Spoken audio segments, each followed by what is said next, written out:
Beautiful people, one of my favourite snacks. Mango salsa with vegan teriyaki steak on a bed of crunchy rice.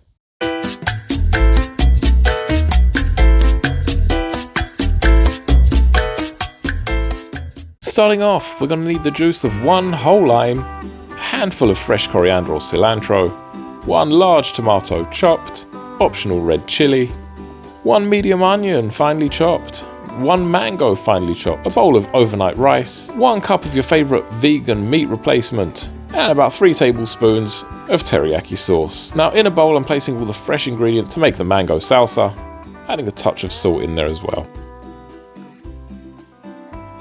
Beautiful people, I hope you're enjoying this video. If you like vegan recipes from all around the world, do me a massive favour, hit that subscribe button, it will take you 2 seconds. Next, I'm taking my meat replacement. I'm actually using this Sons of Butcher's bluff strips, I love them, and I'm just stirring that in some teriyaki. Next, with my overnight rice, what I'm doing is just creating a circle shape, and I'm sticking that in the toaster until it goes crispy. Very easy, pouring on some teriyaki sauce, layering that with the vegan steak, and placing the mango salsa on top. Honestly folks, this is so simple. It's crunchy, it's juicy, it's just full of flavour, bursting with flavour. Hope you enjoy this. Very simple. Ciao for now. See you on the next one.